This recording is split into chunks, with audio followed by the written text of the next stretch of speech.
So you got a blizzard going on. 8 hateful people all together in a room. What could possibly go wrong?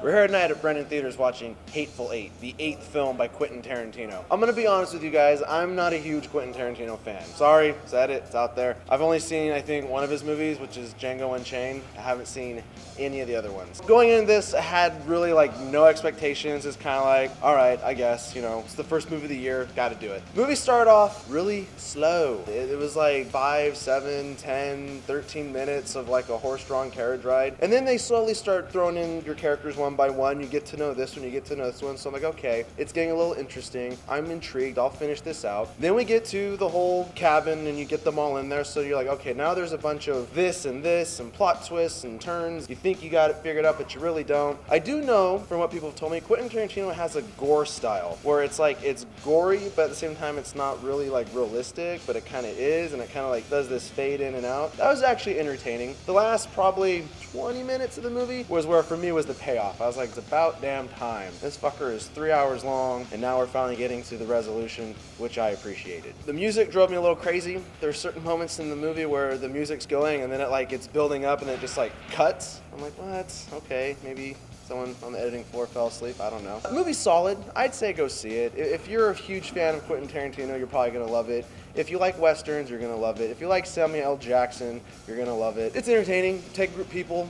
Sure there'll be tons of discussions afterwards. I'm gonna give the movie a solid 7.5, only because I felt there were some pacing issues, some stuff with the music, and they probably could have cut maybe 20 minutes out and I still would have got the same effect at the end. So there you have it. To see what the other hateful gunslingers had to say, let's check that out right now. So, my man, want to know, thoughts, feelings, opinions? It's a very unique movie. It's akin to a stage play. It's like something you would see, it's one setting on a stage, all character driven, all about this singular situation, a lot of tension. I loved it, but I also have to preface that I'm a huge Tarantino fan. I know you said you weren't, but I definitely am. Like, if you tell me he wrote it, produced it, acted in it, made a special guest appearance in it, I'm gonna give it a watch. I'm probably gonna enjoy the hell out of it. And that's what happened with this one too. I really liked it. I haven't seen too many of Quentin Tarantino's other movies, but I really enjoyed this one, and it makes me want to watch some of his others. It was pretty rad, pretty much all the way. It's just that, it took a little time developing, but it was all good because, I slept through it. Yeah, honestly, I was going through, and he said it was the 8th installment, I was in my head counting off, and I got to 7. I'm so sorry I missed one of his films. My bad, Tarantino. The movie, though, for me, not really cracking the top portion of my Tarantino list of movies. The important part is not actually the name, The Hateful Eight. It's the 8th film by Quentin Tarantino. That's really the key part. You can always count on 3 things with a Tarantino film: really bloody violence, a lot of profanity, and really long scenes of dialogue. And sometimes they can be great, and sometimes it can kind of drag on. Overall, it's long, but it's super enjoyable because there's really strong characters, really good acting. Some of his best people that he can get that he's had before: Samuel L. Jackson, Kurt Russell, Michael Madsen. They're just fun to watch, and you give them these strong characters and kind of put them in a room together, like, hey, we have a Confederate soldier and Samuel L. Jackson in a room, and let's watch them go at each other. It's like, yeah, I want to watch that. It started off with great cinematography, which is the only thing that made the slow pacing in the beginning as entertaining as it could be, but it did start off a bit slow, and it was filmed in Ultra Panavision 70mm film. So even in the 2:40 ratio that you're watching, and you can still see the bars on top and bottom. So I'm like, okay, that's what makes it look a little different. Can't imagine what it would look like in IMAX. Despite the slow start, and I expected it to start off a little slow with dialogue, we're getting to know these people, we're getting to know these characters.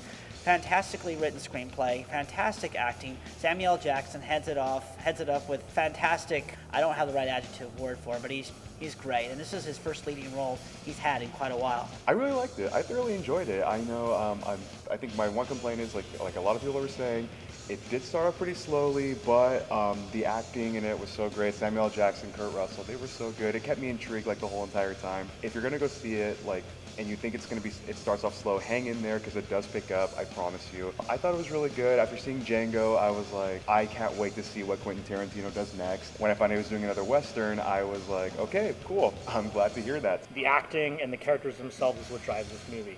There are points in the movie where it's a little slow, especially for the first half. I didn't find myself getting bored by it. I found myself still intrigued by the characters and intrigued by the situation about what was going to happen. The acting in this movie was top-notch. I feel that every single person in this movie did an amazing job becoming their character. And each character is so unique. It's very much a Quentin Tarantino movie where each character is so well fleshed out that you're just intrigued on what they're going to say next and what they're going to do next, especially Samuel L. Jackson's character. Fantastic. Samuel L. Jackson does a fantastic job again.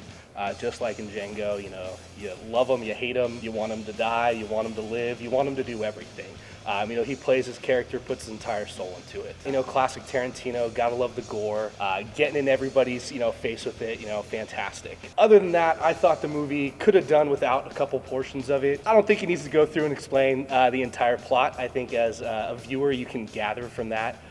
From what he gives you before that, kind of what happens. Honestly, what kept me through this whole movie was Samuel Jackson. Like, that dude just speaks with so much authority and power. It just makes you want to stay in your seat. Like, so many times I wanted to get up, but then Samuel Jackson's like, "You better not, God damn it!" And it's just like, oh, okay, I'm gonna sit back down and watch this movie. So basically, yeah, Samuel Jackson was mainly my inspiration for watching this whole movie, and yeah, that's pretty much what I say. The script was very clever. I liked how the characters interacted with each other.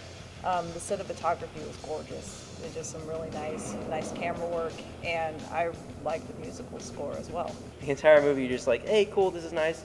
Driven by the dialogue, driven by the acting. The cast was amazing. You got Tim Roth in there. You got Kurt Russell. Of course, Sam L. Jackson. That's always a fun one. Very different from each other. It's a lot of fun to watch that dynamic, too. There's that rule of show, don't tell, and there was a lot of telling going on where people were just sitting there talking to each other for 10 minutes, and you're kind of like, why couldn't we have filmed this story that they're talking about? You did. So, you got the full frontal dick. that wasn't why I came to see the movie, but it definitely upped the experience for sure. That's part of what is great about this movie is people tell these stories and you don't really know if they're true or not. So you have 8 people, more than that in total, all saying things, and you're like, well, maybe this is true and maybe it's not.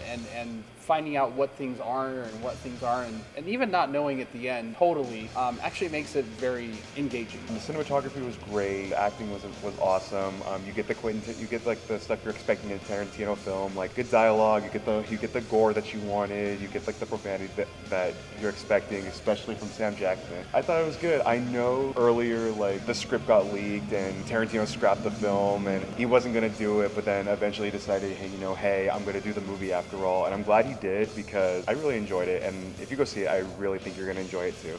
Jennifer Jason Leigh, she deserves an Oscar nod for her performance in this. It was just amazing. I'm not too familiar with her work. I watch other movies now. Now that I've seen her performance in this, I'm curious about her career and what else she's been in. Kurt Russell, didn't fully recognize him. His accent's a little different. He's got the mustache, which means he kind of disappeared into it. You can still recognize him if you're familiar with his work well enough. The twists and turns in the movie were really good. You go into this with this whole standoff concept and you think you can guess what's going to happen. Some people might be able to guess and some people might not be able to guess, but there were enough surprises in the story that I think really, when it starts to kick up, it really starts to kick up. When all the starts hitting the fan, it's, strap yourself in because it's about to go pretty crazy. So then on a scale of 1 to 10, what are you going to give this and why? I give this movie a 9 out of 10. I'm going to give it a 7 out of 10. Well, I say I give it a 10 because that's what Samuel Jackson wanted me to give it. Even though I love Tarantino as much as I do, I'm going to give it a 9 out of 10. It was amazing. Had a lot of fun with the movie. I would give it a 9 just because nobody's perfect, so. I'd give it about a 6. I would give this movie an 8.5 out of 10. But why? What was it? She said no movie's perfect. Well, she gave it a 9 because she can't give it a 10 because nothing's perfect. So. That's her opinion. That's my opinion. I'm gonna give it a 9. I gotta say, I really enjoy this movie. I'm glad this was the first movie I saw of 2016. The only reason I don't give it a perfect score is because at the very beginning of the movie, I don't think they needed to go that slow. I think they could have went a little bit faster. Some of the shots were extremely long and drawn out, where I know that's Tarantino style, but I don't know if it was really necessary. Aside from that, what an amazing ride. It was a 3-hour movie, and I easily could have stayed and kept watching if there would have been more. If you haven't subscribed to the channel, please do so. Like this video, favorite it, share us. Let us know what you think of the new look, new direction we're trying to go with this. Since I don't know a whole lot of Quentin Tarantino stuff, what is the best film that he's done? There's 8 of them, so shoot that down in the comment section below. And possibly on one of these nights when I got nothing to do, I'll pop one in and give it a whirl, see what happens. And remember, you heard it here at The Source.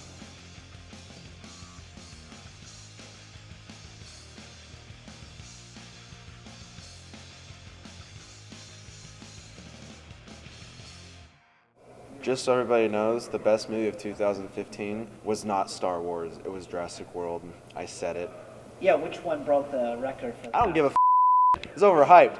Hey, Star Wars Episode 7, let's just do the same thing we did in Episode 4. Think about it. It's pretty much what Jurassic World did also. You. I'm kidding.